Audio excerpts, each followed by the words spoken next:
புனித அந்தோனியாரே, எங்களுக்காக வேண்டிக் கொள்ளும்.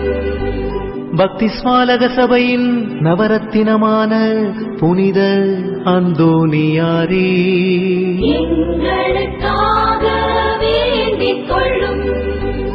பக்தி ஸ்மாலக பிரான்சிஸ்குவை உத்தம விதமாய் கண்டு பாவித்தவரான புனித அந்தோனியாரே, எங்களுக்காக வேண்டிக் கொள்ளும்.